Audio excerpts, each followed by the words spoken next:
no compromise. உங்க சைடுலயும் எங்க சைடுலயும். It's a GT promise. GT Holidays, South India's #1 travel brand. உங்க current bill ஏறிட்டே போகுதா? கவலை விடுங்க. 100% ஈஸி கிரேட் காப்பர்ல தயாரிக்கப்பட்ட லெவிட் வயர்ஸ் அண்ட் கேபிள்ஸை பயன்படுத்தி உங்க கரண்ட் பில்லை மிச்சப்படுத்துங்க.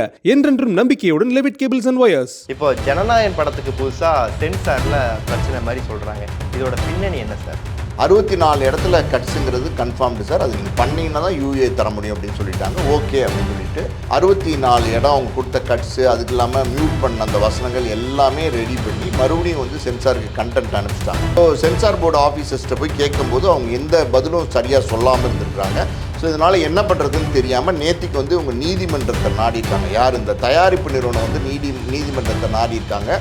அவங்க தரப்பு வாதம் என்னவா இருக்குது அப்படின்னா, இந்த மாதிரி வந்து நாங்கள் வந்து 500 கோடி ரூபா பணம் முதலீடு பண்ணியிருக்கோம், ரிலீஸ் டேட்லாம் அனௌன்ஸ் பண்ணிட்டோம், பப்ளிசிட்டிலாம் பண்ணிட்டோம், வேர்ல்டு வைடு வந்து டிக்கெட் புக்கிங் ஓப்பன் பண்ணிட்டாங்க.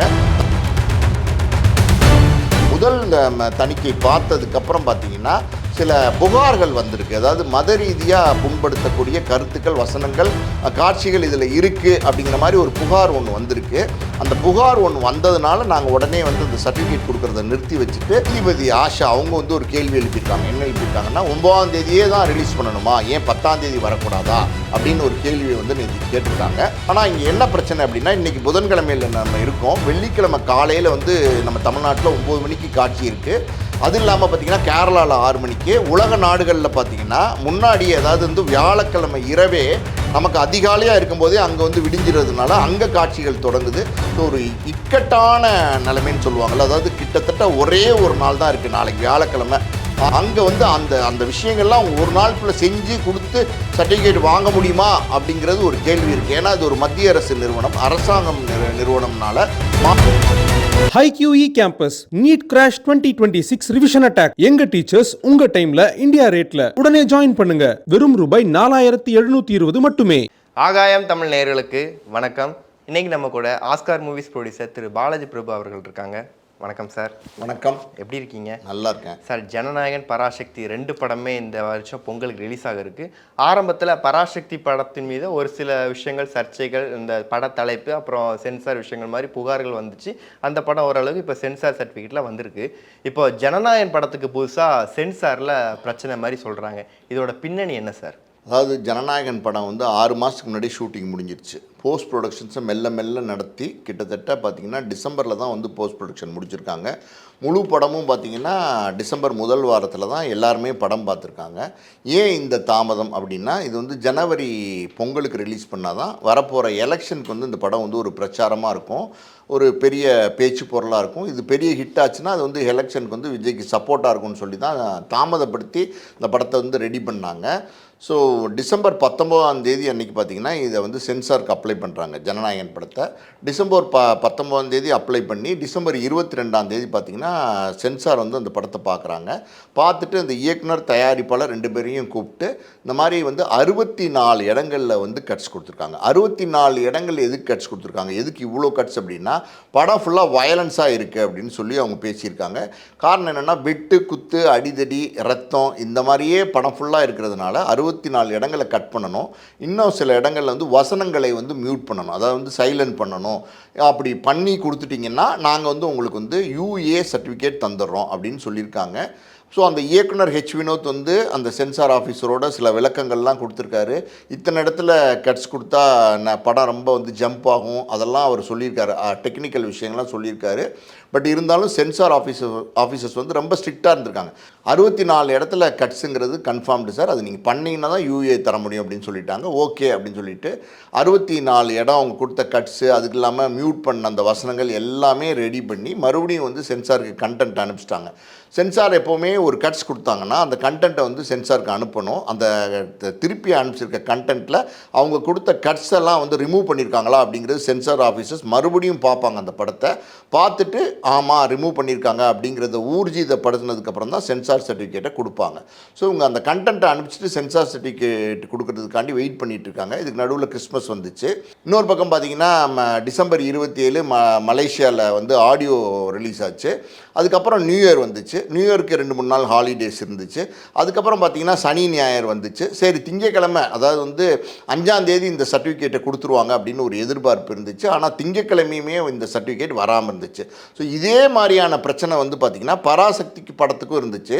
இப்போ இதில் 64 கட்ஸு, அதில் 67 கட்ஸ் கொடுத்துருந்தாங்க. 67 கட்ஸ் கொடுத்துருந்தாங்க. அவங்க ரிவைசிங் கமிட்டிக்கு போனாங்க. அங்கேயுமே பார்த்திங்கன்னா இந்த கட்ஸ் எல்லாம் கட் பண்ணணும் அப்படின்னு அவங்க ஸ்ட்ரிக்டாக சொல்லிட்டாங்க. ஸோ அதெல்லாம் அவங்க நீக்கி கொடுத்ததுக்கப்புறம் பராசக்தியோட சென்சார் சர்டிஃபிகேட்டு திங்கக்கிழமை அன்னைக்கு 5ஆம் தேதி கொடுத்துட்டாங்க. ஆனால் ஜனநாயகனுடைய சென்சார் சர்டிஃபிகேட் கொடுக்காமே இருக்குது.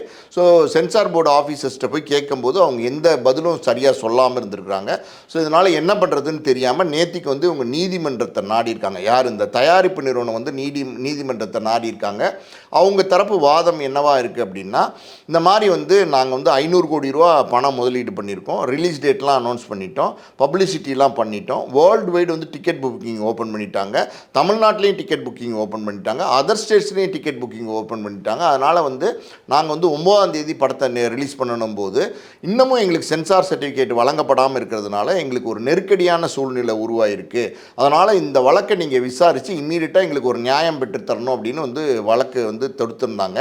இது ஒரு அவசர கால வழக்காக வந்து அவங்க தொடுத்திருந்தாங்க. அவசர கால வழக்காக நேத்திக்கு வந்து 2:15 மணிக்கு நீதிபதி ஆஷா முன்னிலே இந்த வழக்கு விசாரணைக்கு வந்துச்சு. இப்போ இவங்க தரப்பு வாதம் இப்படியா இருக்குது, அதாவது தயாரிப்பு நிறுவனத்தினுடைய வாதம். ஸோ எதிர்த்தரப்பு வாதம், அதாவது அரசாங்க வக்கீல் பப்ளிக் ப்ராசிக்யூட்டர் என்ன சொல்கிறார் அப்படின்றத விசாரிக்கும் போது அவங்க வந்து சென்சார் போர்டு சார்பாக ஆஜரான வக்கீல். ஏன்னா இது ஒரு மத்திய அரசு நிறுவனம் சென்சார் போர்டுங்கிறது.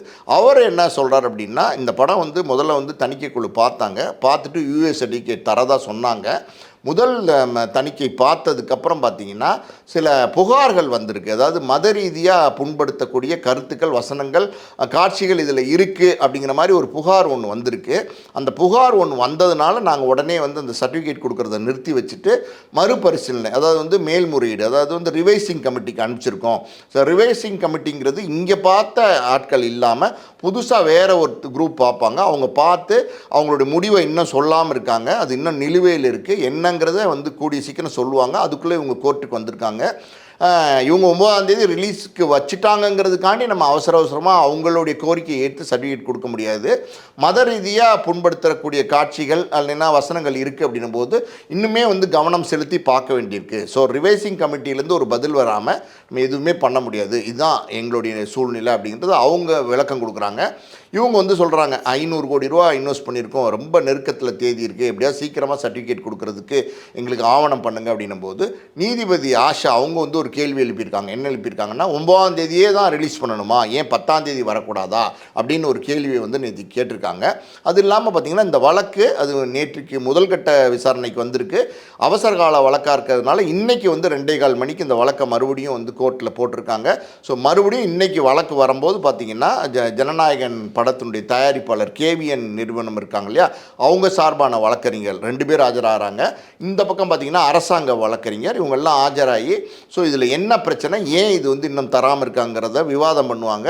இதில் எந்த பிரச்சனையுமே இல்லை அந்த பிரச்சனைகள்லாம் ஒன்றும் கிடையாது அப்படின்னு சொன்னால் இன்றைக்கே கூட சான்றிதழ் வழங்குறதுக்கான வாய்ப்பு இருக்குது. ஒருவேளை இன்றைக்கி வந்து இந்த வழக்கு வந்து விசாரணை பண்ணும்போது இதில் வந்து அவங்க இன்னும் அப்ஜெக்ஷன்ஸ், அதாவது எதிர்ப்பு தெரிவித்தாங்கன்னா சென்சார் போர்டு இன்னும் வேறு சில காட்சிகளையும் நீக்க வேண்டியிருக்கு அப்படிங்கிற மாதிரி சொன்னாங்கன்னா அந்த காட்சிகளை நீக்கி கொடுத்ததுக்கப்புறம் அந்த சான்றிதழ் வழங்கப்படலாம். ஆனால் இங்கே என்ன பிரச்சனை அப்படின்னா, இன்றைக்கி புதன்கிழமையில் நம்ம இருக்கோம், வெள்ளிக்கிழமை காலையில் வந்து நம்ம தமிழ்நாட்டில் 9 மணிக்கு காட்சி இருக்குது.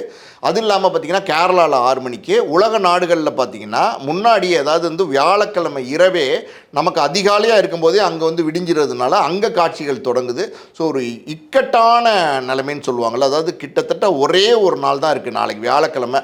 அந்த மாதிரி ஒரு சூழ்நிலையில் இப்போ வந்து சர்டிஃபிகேட் கொடுத்துட்டாங்கன்னா ஓகே, சர்டிஃபிகேட் கொடுக்க மறுத்து வேறு சில காட்சிகளை நீக்கி எங்களுக்கு மறுபடியும் ரீகண்டென்ட் கொடுங்க அப்படின்னு சொன்னாங்கன்னா அங்கே வந்து அந்த விஷயங்கள்லாம் அவங்க ஒரு நாளுக்குள்ளே செஞ்சு கொடுத்து சர்டிஃபிகேட் வாங்க முடியுமா அப்படிங்கிறது ஒரு கேள்வி இருக்குது. ஏன்னா அது ஒரு மத்திய அரசு நிறுவனம், அரசாங்கம் நிறுவனம்னால மாலை 5 மணிக்கெலாம் பார்த்திங்கன்னா கரெக்டாக மூடிடுவாங்க. ஸோ பல சிக்கல்கள் இதுக்குள்ளே இருக்குது.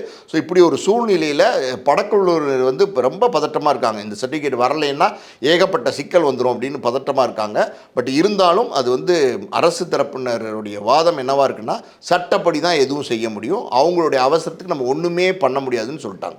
இது ஒரு பக்கம், இன்னொரு பக்கம் பொலிட்டிக்கல் ப்ரெஷரும் இருக்கிறதா சொல்கிறாங்க. ஏன்னா சென்ட்ரல் போர்டுங்கிறது ஒரு மத்திய அரசு பாஜகவினுடைய கைவசம் இருக்கிற ஒன்று. அதில் பாஜகவோட அழுத்தம் முக்கியமாக இருக்குங்கிற மாதிரி சொல்கிறாங்க. இது உண்மையா சார்? பாஜகவோட அழுத்தம் இருக்குது அப்படின்னா விஜய் மாதிரி ஆட்களுக்கெல்லாம் அவங்க எதுக்கு அழுத்தம் கொடுக்கணும்? பாஜக வந்து ஒரு பெரிய கட்சி அன்னைக்கு வந்து இருக்காங்க. அப்படி இருக்கும்போது வந்து விஜய் மாதிரி ஒரு நடிகருக்கு அவங்க என்ன காரணத்துக்காண்டி அழுத்தம் கொடுக்க வேண்டியிருக்கு? இப்போ நீங்கள் பார்த்தீங்கன்னா பராசக்தியோட சென்சாருமே ஏகப்பட்ட பிரச்சனைகள் இருந்துச்சு. 67 கட்ஸ் இருந்துச்சு. ரிவைசிங் கமிட்டிக்கு போனாங்க.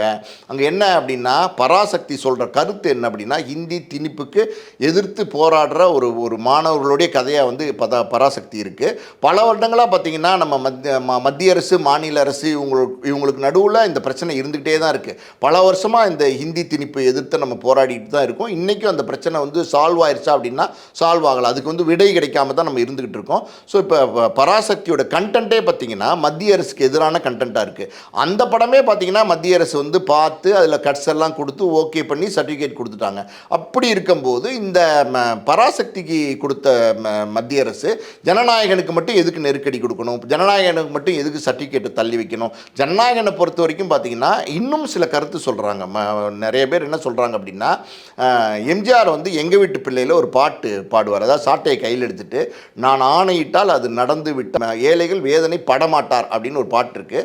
அந்த பாட்டை வந்து விஜய் வந்து இந்த படத்தில் வந்து பாடியிருக்காரு. அதாவது வந்து மியூசிக்காக போடாமல் வாய் வழியாக பாடியிருக்காரு. ஒரு கடைசி காட்சி அந்த அரசியல்வாதிகளை சாட்டை வச்சு அடிக்கும்போது நான் ஆணையிட்டால் அது நடந்து விட்டால் அப்படிங்கிற பாடலை வந்து அவர் முணுமுணுத்திருக்காரு, பாடியிருக்காரு.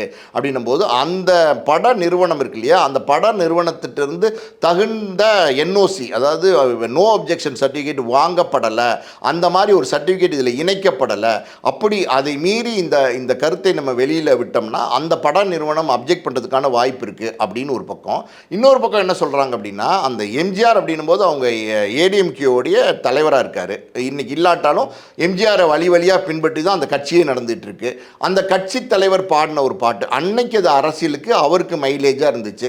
அந்த பாட்டை இன்னைக்கு விஜய் கட்சி தொடங்கினதுக்கப்புறம் அரசியலுக்கு வந்ததுக்கப்புறம் பாடும்போது இவருக்கு மைலேஜாக ஆயிடக்கூடாதுன்னு வந்து எதிர்த்தரப்புன்றத ஏடிஎம்கேக்காரங்க நினைக்கிறதுக்கான வாய்ப்பு இருக்குது. ஸோ பொதுவாக பார்த்தீங்கன்னா இந்த மாதிரியான ஒரு பிரச்சனை ஒரு பக்கம் சொல்கிறாங்க. இன்னொரு பக்கம் என்ன சொல்கிறாங்க அப்படின்னா இந்த சென்சார் சர்டிஃபிகேட் வந்து செவ்வாய்க்கிழமையோ புதன்கிழமையோ வழங்கப்பட்டிருக்கலாம். வழங்கப்படுறதுக்கு முன்னாடியே இவங்க வந்து இந்த கோர்ட்டுக்கு வந்து வழக்காக கொண்டு வந்து இதை ஒரு பரபரப்பாக்கி இதை ஒரு பெரிய பிரச்சனையாக்கி இதை ஒரு பேச்சு பொருளாக மாற்றி நீங்கள் சொல்கிறீங்கல்ல இப்போ மத்திய அரசு நெருக்கடி கொடுக்குதா, மாநில அரசு நெருக்கடி கொடுக்குதா, அப்போ விஜயோடைய கடைசி படத்தை ரிலீஸ் பண்ண விட மாட்டேங்கிறாங்களா, விஜயோடைய கடைசி படத்தை தடை பண்ணுறாங்களா, இப்படி வந்து மக்கள்கிட்ட போய் சேர்க்குறாங்க. மக்கள்கிட்ட வந்து பார்த்திங்கன்னா இதை ஒரு பப்ளிசிட்டி டூலாக வந்து யூஸ் பண்ணுறாங்க. ஒரு பரபரப்பை கிரியேட் பண்ணுறதுக்கு ஒரு அந்த ரிலீஸ் நேரத்தில் இந்த படத்துக்கு ஒரு ஹைப்பை கிரியேட் பண்ணுறதுக்காண்டி பண்ணுறாங்க அப்படின்ற ஒரு பேச்சும் வந்து ஒரு பக்கம் இருக்குது. மொத்தத்தில் பார்த்தீங்கன்னா இது ஏதாவது கருத்துக்கள், அதாவது மத ரீதியாக எதிர்ப்பான மதத்தை புண்படுத்தக்கூடிய கருத்துக்கள் இருந்தால் அந்த காட்சிகளை நீக்காமல் சர்டிஃபிகேட் வழங்க மாட்டாங்க அப்படிங்கிறது தான் உண்மை. ஸோ இங்கே மத்திய அரசு ஒரு விஜய் மாதிரி ஒரு நடிகருக்கு அழுத்தம் கொடுக்க வேண்டிய அவசியமே கிடையாது. அவங்க எல்லா வேலையும் விட்டுட்டு இதுதான் வேலையா அவங்களுக்கு அப்படிலாம் கிடையாது. இன்னொரு பக்கம் பார்த்தீங்கன்னா டிஎம்கே தான் வந்து இந்த சர்டிஃபிகேட்டை கொடுக்கக்கூடாதுன்னு சொல்கிறாங்க. பராசக்தி வருது, போட்டியாக வந்து ஜனநாயகனை வர வைக்கக்கூடாது, வர விட்டுறக்கூடாது அப்படின்னு சொல்லிட்டு அவங்க தான் நெருக்கடி கொடுக்குறாங்க அப்படின்னு சொல்கிறாங்க. இதுக்கு மாநில அரசுக்கும் மத்திய அரசுக்கும் ஆல்ரெடி வந்து பார்த்திங்கன்னா 7ஆம் பொருத்தமாக இருக்குது. அப்படி இருக்கும்போது இவங்க சொல்லி அவங்க கேட்பாங்களா? ஸோ டிஎம்கேங்கிறது இன்றைக்கி நம்ம மாநிலத்தில் தமிழ்நாட்டில் ஆளுங்கட்சியாக இருக்காங்க. அவங்க தான் இதை பண்ணுறாங்க அப்படிங்கிறதெல்லாம் அபத்தம். அதாவது இந்த மாதிரி பேச்செல்லாம் வந்து இன்றைக்கி சோஷியல் மீடியாவில் பெருசாக பரவலாக போயிட்டுருக்கு.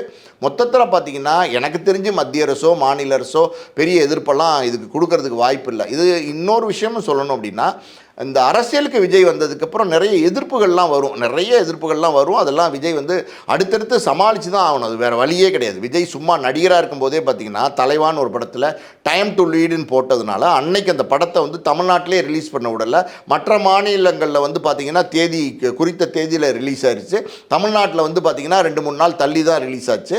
ஸோ இதெல்லாம் வந்து ஆல்ரெடி விஜய்க்கு வந்து அனுபவம் இருக்குது. இந்த கடைசி படத்துலேயும் அந்த மாதிரி ஒரு சூழ்நிலை உருவாகியிருக்கு. அரசியலுக்கு வந்ததுக்கு வந்ததுக்கப்புறம் இந்த எதிர்ப்புகள்லாம் இருக்கும். எம்ஜிஆரே பார்த்தீங்கன்னா டிஎம்கேலேருந்து விலகி ஏடிஎம்கே ஆரம்பித்து அவர் வந்து ரிலீஸ் பண்ண படம், அதாவது வந்து உலகம் சுற்றும் வாலிபன், அந்த படம் ரிலீஸ் போது அவருக்கே ஏகப்பட்ட தடைகள்லாம் இருந்துச்சு. தியேட்டருக்கு வந்து கொடுக்கக்கூடாதுன்னு சொன்னாங்க, அந்த படத்தை ரிலீஸ் பண்ணக்கூடாதுன்னு சொன்னாங்க, இப்படி நிறைய தடைகள்லாம் இருந்துச்சு. அதை தாண்டி வந்து தான் அவர் வந்து முதலமைச்சராக வந்து நாற்காலியில் உட்கார்ந்தார். ஸோ அரசியல் அப்படின்னும் போது சினிமா வேறு, அரசியல் வேறு. அரசியலுக்குள்ளே வந்ததுக்கப்புறம் அந்த விளையாட்டும் ஒரு பக்கம் இருக்கும். ஆனால் இந்த சென்சார் சர்டிஃபிகேட்டில் இந்த ரெண்டு அரசுக்கும் எந்த தொடர்பு இல்லைங்கிறது தான் என்னுடைய கருத்து. ஓகே சார், இப்போ நீங்கள் சொன்ன மாதிரியே எம்ஜிஆர் பாணியை விஜய் பின்பற்றுகிறாரா அப்படிங்கிற மாதிரி எடுத்துக்கலாமா? ஏன்னா அவர் எடுத்த மாதிரி தான் சாட்டை இவர் கையில் எடுத்திருக்காரு. அவரோட கடைசி படம் முடிச்சுட்டு அரசியலுக்கு போகிறப்ப கடைசி படத்துக்கு உண்டான பிரச்சனை அதே மாதிரி தான் இப்போ இங்கேயே பிரச்சனை வருது. அவர் பாணியிலே விஜய் வராருன்னு எடுத்துக்கலாமா? எம்ஜிஆர் பாணி பின்பற்றி விஜய் வராருன்னு ஒரு பேச்சு இருக்குது. பட் எம்ஜிஆர் பாணி பின்பற்றி வந்தவங்க எல்லாருமே வெற்றி கண்டுருவாங்கன்னு நம்ம சொல்லிட முடியாது. இப்போ எம்ஜிஆர் அப்படின்னும் போது எம்ஜிஆர் வந்து ஒரு ஏடிஎம்கே கட்சியினுடைய, அண்ணா திராவிட முன்னேற்ற கழக கட்சியினுடைய அடையாளமாக இருக்கார் அவர் எம்ஜிஆர். அப்படி இருக்கும்போது விஜய் வந்து எம்ஜிஆரை வந்து முன்னிறுத்தி பிரச்சாரம் பண்ணுறது வந்து தவறுன்னு தான் நான் பார்க்குறேன். ஏன்னா அது இன்னொரு கட்சி இன்னைக்கு வந்து நம்ம மாநிலத்தில் முக்கியமான ஒரு கட்சியாக இருக்குது அண்ணா திராவிட முன்னேற்ற கழகம். அந்த கட்சியில் வந்து தலைவராக இருக்கார். அந்த கட்சியை நிறுவனவர், அவருடைய செல்வாக்கு அவங்க பயன்படுத்திட்டு இருக்காங்க அந்த கட்சிக்காரங்க. ஸோ அப்படி இருக்கும்போது நேற்று கட்சியை ஆரம்பித்த தாவேகா கட்சியினுடைய தலைவர் விஜய் வந்து எம்ஜிஆருடைய பேரையோ எம்ஜிஆருடைய கருத்துக்களையோ இல்லை எம்ஜிஆர் சாட்டையை கையில் எடுத்த மாதிரி இவரும் சாட்டையை கையில் எடுக்கிறதோ இல்லை நான் ஆணையிட்டால் அது நடந்து விட்டால் அந்த பாட்டை இவர் அந்த படத்தில் பாடுறதோ அது வந்து அதாவது வந்து எப்படின்னா உங்களுடைய கருத்தை சொல்லி நீங்கள் பிரச்சாரம் பண்ணுங்க. எம்ஜிஆர் வந்து இந்த கட்சி சாராத ஒரு நடிகராக இருந்தார்னா நீங்கள் இதை எடுத்து பண்ணலாம். எம்ஜிஆர் ஆல்ரெடி ஏடிஎம்கே கட்சியினுடைய நிறுவனராக இருக்காரு, தலைவராக இருந்திருக்காரு. இது வரைக்கும் எம்ஜிஆரால் தான் அந்த கட்சி பேசப்படுது. அப்படிங்கும்போது அவரை வந்து நீங்கள் முன்னிறுத்தி இப்போ வந்து உங்கள் கட்சியை நடத்துறதுங்கிறது ஒரு கோழைத்தனமான விஷயம் தான். தேவையில்லை. உங்களுடைய கருத்தை சொல்லுங்கள், நீங்கள் யாருங்கிறத சொல்லுங்கள், நீங்கள் உங்களுடைய கொள்கைகளை சொல்லுங்கள், உங்களை முன்னிறுத்தி நீங்கள் பிரச்சாரம் பண்ணுங்கள். அதுதான் உங்களுக்கு உண்மையான வெற்றியாக இருக்கும். இப்போ விஜய் அவர்களுடைய நடித்ததில் இது வரைக்கும் வந்த படங்கள் எல்லா படங்களுமே பிரச்சனை இல்லாமல் ரிலீஸ் ஆனதாக ஒரு சரித்திரமே இல்லை, அப்படி தான் இருக்கும். ஆனால் இந்த படத்துக்கும் அதே மாதிரி பிரச்சனை வருது. எல்லா படம் மாதிரி இந்த படமும் பிரச்சனையெல்லாம் கடந்து ஒரு பெரிய வெற்றியாக கொடுக்குமாங்கிறது தான் எல்லாரோட எதிர்பார்ப்பாக இருக்குது. இன்னொரு பக்கம் பரபரப்பு ஒரு பக்கம் இருந்தாலும் இதுவும் ஒரு வகையான ப்ரொமோஷன் மாதிரி தானே சார்? நான் தான் சொன்னேனே, இது ஒரு ப்ரமோஷனாக தான் பண்ணுறாங்களோன்ற சந்தேகம் வந்து இருக்குது அப்படின்னு நான் சொன்னேன் இல்லையா. அதாவது விஜயினுடைய எல்லா படத்துக்கும் வந்து ரிலீஸில் தடங்கள்லாம் இல்லை. விஜய் ஒரு ஸ்டேஜுக்கு அப்புறம் வளர்ந்ததுக்கப்புறம் தலைவான்னு ஒரு பேர் வைக்கிறாரு. அந்த படத்தில் அந்த கேப்ஷன் கீழே ஒன்று டைம் டு லீடுன்னு போடுறாரு. அப்படி இருக்கும்போது அதுக்கு பிரச்சனை வந்துச்சு. அதே மாதிரி சர்க்கார்ன்ற படம் ரிலீஸ் ஆகும்போது அங்கே சில அரசியல் பேசியிருக்காருன்னும் போது அதுக்கு பிரச்சனை வந்துச்சு. துப்பாக்கி படத்துக்கு அப்புறம் கத்தி படம் வந்துச்சு. கத்தி படத்தில் வந்து பார்த்திங்கன்னா மத்திய சர்க்காரை வந்து எதிர்த்து ஒரு வசனங்கள் இருக்குது, அந்த ஜிஎஸ்டி பற்றின வசனங்கள் இருக்குன்னும் போது அதுக்கு கொஞ்சம் பிரச்சனைகள் வந்துச்சு. இதெல்லாம் வந்து நீங்கள் அரசியலுக்கு வரணும்னு நினச்சிட்டிங்கன்னா, அரசியலுக்கு வந்துட்டிங்கன்னா இதெல்லாம் வந்து இருக்க தான் செய்யும். இந்த மாதிரி எதிர்ப்புகள்லாம் நாலா பக்கமும் வந்து வரும். அதாவது கல்லடிகளும் சொல்லடிகளும் நிச்சயமாக வரத்தான் செய்யும். அதையெல்லாம் தாண்டி தான் இந்த அரசியல் களத்தில் வெற்றியடைய முடியுமே தவிர மேடை ஏறி வந்து பார்த்திங்கன்னா டிஎம்கே வந்து தீய சக்தி, நான் வந்து தூய சக்தி அப்படின்றது பேசுகிறதுனாலையுமே மட்டுமே உங்களை அந்த வெற்றியை சாத்தியக்கூற ஆக்கிட முடியாது. ஸோ இதெல்லாம் வந்து அரசியலுக்கு வந்ததுக்கப்புறம் இந்த எதிர்ப்புகள், இந்த பிரச்சனைகள், சிக்கல்கள், தடங்கல்கள் எல்லாமே வரும். விஜயுடைய நீங்கள் சொன்ன மாதிரி பார்த்தீங்கன்னா பல படங்களுக்கு ரிலீஸ் நேரத்தில் பல சிக்கல்கள் வந்திருக்கு. இப்போ கடைசி படம்னும் போது ஜனநாயகன் வந்து அரசியலுக்கு வந்ததுக்கப்புறம் வர்ற படம்னும் போது அதில் 1000 பிரச்சனைகள் வரும். அதை எதிர்கொள்ளத்தான் வேணும், எதிர்கொண்டு தான் ஜெயிக்கணும். இன்னொரு பக்கம் சொன்ன தேதியில் ரிலீஸ் ஆகுமான்ற ஒரு கேள்வி இருக்குது. ஆனால் 10ஆம் தேதி படம் ரிலீஸ் ஆனால் ஜனநாயகனுக்கும் பராசக்திக்கும் ஈக்குவல் ஸ்க்ரீன் கொடுக்கறதுனால இவங்களுடைய பிஸ்னஸை பாதிக்கும்ல? நிச்சயமாக பாதிக்கும். அதாவது வந்து எப்படின்னா இன்றைக்கி டிஸ்ட்ரிபியூட்டர்ஸ் வந்து ஜனநாயகன் வந்து 9ஆம் தேதி ரிலீஸ் ஆகுது, பராசக்தி வந்து 14ஆம் தேதி ரிலீஸ் ஆகுது. இதுக்கு நடுவில் பார்த்தீங்கன்னா 9லேருந்து பார்த்தீங்கன்னா ஒரு 5 நாள் இருக்குது. 9, 10, 11, 12, 13 5 நாள் இருக்குது. இந்த 5 நாளில் வந்து ஒரு மேக்ஸிமம் கலெக்ஷன், அதாவது மெகா கலெக்ஷன் எடுத்துடலாம் அப்படின்னு பிளான் பண்ணாங்க. 1000 ஸ்க்ரீன்ஸுக்கு மேலே வந்து இங்கே தமிழ்நாட்டில் ரிலீஸ் ஆகும். ஸோ டிஸ்ட்ரிபியூட்டர்ஸ் வந்து பார்த்திங்கன்னா பிரித்து இந்த படத்தை வந்து டிஸ்ட்ரிபியூட்டருக்கு விற்றுருக்காங்க. மொத்தமாக பார்த்திங்கன்னா 107 கோடி ரூபாய்க்கு வந்து வியாபாரம் பண்ணியிருக்காங்க. தமிழ்நாட்டு உரிமையை மட்டும் பெரிய தொகை கொடுத்து டிஸ்ட்ரிபியூட்டர்ஸ் வாங்கியிருக்காங்க. 5 நாள் வந்து இருக்குது அப்படின்னும் போது அவங்க போட்ட பணத்தை இந்த 5 நாளில் எடுக்க முடியுமா அப்படின்னா நிச்சயமாக எடுக்க முடியும். விஜய் மாதிரி ஒரு மாசான நடிகர், அவருடைய படம் 1000 ஸ்க்ரீன்ஸில் ரிலீஸ் ஆகும்போது அந்த கலெக்ஷனை நிச்சயமாக எடுக்க முடியும். அந்த நம்பிக்கையில் தான் ஒரு பெரிய விலை கொடுத்து டிஸ்ட்ரிபியூட்டர்ஸ் வாங்கியிருந்தாங்க. ஆனால் என்ன ஆகிப்போச்சு, இங்கே அதாவது பராசக்தி வந்து பார்த்திங்கன்னா 14ஆம் தேதி இருந்ததை வந்து 10ஆம் தேதி கொண்டு வந்துட்டாங்கன்னும் போது டிஸ்ட்ரிபியூட்டர்ஸ் பெரிய தொகை கொடுத்து வாங்கியிருக்காங்க இது ஜனநாயகன் படத்தை. ஸோ ஒரே ஒரு நாள் தான் வந்து 1000 ஸ்க்ரீன்ஸில் இந்த படத்தை ஓட்ட முடியும். அந்த 9ஆம் தேதி மட்டும்தான் அது நடக்கும். அப்போ ஒரே ஒரு நாள் தான் ஒரு பெரிய கலெக்ஷனாக வரும். ஆனால் அடுத்தடுத்த நாள் வந்து தியேட்டர் வந்து டிவைட் ஆயிரும். இப்போ 500 ஸ்க்ரீன்ஸாக டிவைட் ஆயிடுச்சுன்னா 500 ஸ்க்ரீன்ஸில் இந்த வருமானம் தான் வரும். அப்படி இருக்கும்போது விநியோகஸ்தர்கள் வாங்கியிருக்காங்கல்ல படத்தை, அவங்களுக்கு இது ஒரு நஷ்டத்தை ஏற்படுத்தக்கூடிய ஒரு சூழ்நிலை உருவாகிறதுக்கு நிறைய வாய்ப்புகள் இருக்குது. ஏன்னா அவங்க பெரிய விலை கொடுத்து வாங்கியிருக்காங்க. இப்போ டிஸ்ட்ரிபியூட்டர்ஸ்லாம் என்ன சொல்கிறாங்க அப்படின்னா, இந்த படத்தை வந்து நாங்கள் கொடுத்து வாங்கின இவ்வளோ பெரிய விலை கொடுத்து வாங்கினதுக்கு காரணம் என்னென்னா 5 நாள் கேப் இருக்குன்னு தான் வாங்கினோம். இப்போ ரெண்டுமே ஒரே தேதியில் வருது, கிட்டத்தட்ட 9, 10 ஒரே தேதி தான் அடுத்தடுத்து வருது. அப்படி இருக்கும்போது நாங்கள் இவ்வளோ பெரிய அமௌண்ட்டை எடுக்க முடியுமான்னு எங்களுக்கு தெரில, குறைச்சி கொடுங்க அப்படின்னு வந்து தயாரிப்பாளர்கிட்ட வந்து கேட்டுக்கிட்டு இருக்காங்க. அதாவது வாங்கின விலையிலேருந்து ஒரு 20% 30% குறைச்சி கொடுங்க அப்படின்னு சொல்லி தயாரிப்பாளர்கிட்ட ஒரு பேச்சுவார்த்தை நடந்துகிட்டு இருக்குன்னு சொல்கிறாங்க. இன்னொரு பக்கம் பார்த்தீங்கன்னா தியேட்டர் ஓனர்ஸ்க்கும் டிஸ்ட்ரிபியூட்டருக்கும் ஒரு பிரச்சனை போயிட்டு இருக்கு. அது என்ன அப்படின்னா, தியேட்டர் ஓனர்ஸ் வந்து பார்த்திங்கன்னா வழக்கமாக வந்து இந்த பராசக்திக்கெலாம் பார்த்திங்கன்னா 65-35 கேட்டுக்கிட்டு இருக்காங்க. 65-35 அப்படின்னா 65 வந்து டிஸ்ட்ரிபியூட்டருக்கு லாபம், 35% வந்து தியேட்டர் ஓனருக்குன்னு சொல்லி இப்போ எல்லா டீலும் முடிஞ்சிருக்கு. இப்போ ஜனநாயகன் வந்து தனித்து வரதா இருந்ததுனால, ஒரு 5 நாள் தனித்து வரதா இருந்ததுனால தியேட்டர் ஓனர்கிட்ட அவங்க என்ன சொல்கிறாங்கன்னா 80-20ங்கிறாங்க. 80-20ங்கிறது 80% லாபம் வந்து அந்த டிஸ்ட்ரிபியூட்டருக்கு, 20% லாபம் வந்து அந்த தியேட்டர் ஓனருக்குன்னும் போது அங்கே வந்து அவங்க ஒத்துக்கல. அவங்க இதுக்கு பேச்சுவார்த்தை தொடர்ந்து நடத்திக்கிட்டே இருக்காங்க. ஸோ இவங்க தனியாக நாங்கள் 5 நாள் வரோம், அதில் உங்களால் கலெக்ஷன் எடுக்க முடியும், நீங்கள் வந்து 20% எடுத்துட்டு எங்களுக்கு 80% கொடுங்கன்னு கேட்குறாங்க. இன்னொரு பக்கம் பார்த்தீங்கன்னா 75-25க்கு வந்து இறங்கி வந்திருக்காங்கன்னு சொல்கிறாங்க. இருந்தாலும் இப்போ வந்து இப்போ பராசக்தி அடுத்த நாளே ரிலீஸ் ஆகிறதுனால இப்போ தியேட்டர் ஓனர்ஸோட கை ஓங்கிருச்சு. அது எப்படின்னா, அவங்க என்ன சொல்கிறாங்கன்னா, ஜனநாயகன் படத்தில் நம்ம கேட்குற மாதிரி 65-35 கொடுத்தா போடுவோம், இல்லைன்னா நம்ம பராசக்தியே போட்டு போவோம் அப்படிங்கிற மாதிரி ஒரு சூழ்நிலை வந்துச்சு. இதுவுமே ஒரு நெருக்கடி தானே, கிட்டத்தட்ட ஒரு நெருக்கடி தான். தனியாக வர முடியாதனால வர நெருக்கடி இதெல்லாம். அப்படி இருக்கும்போது இப்போ வந்து அந்த 25-75க்கு வந்திருக்காங்கல்ல, இது அட்லீஸ்ட் வந்து 70-30 வந்தால் தான் தியேட்டர் ஓனர்ஸ் வந்து ஜனநாயகனுக்கு தியேட்டர் கொடுப்பாங்க. ஸோ இது ஒரு பக்கம் பிரச்சனை போயிட்டுருக்கு. மொத்தத்தில் ஒரு நெருக்கடிங்கிறது இருக்க தான் செய்யுது. அது வந்து இந்த தயாரிப்பு நிறுவனத்துக்கு அந்த நெருக்கடி இருக்குது. அது விஜய் அரசியலுக்கு வந்துட்டதுனால வந்த நெருக்கடி தான். அது என்ன பண்ண போகிறாங்கன்னு பொறுத்து தான் நம்ம பார்க்கணும். கண்டிப்பாக சார், சென்சார் போர்டு விஷயமா கோர்ட்டில் எந்த மாதிரி தீர்ப்பு வருதுங்கிறத பொறுத்திருந்து பேசுவோம். உங்களோட நேரத்துக்கு நன்றி.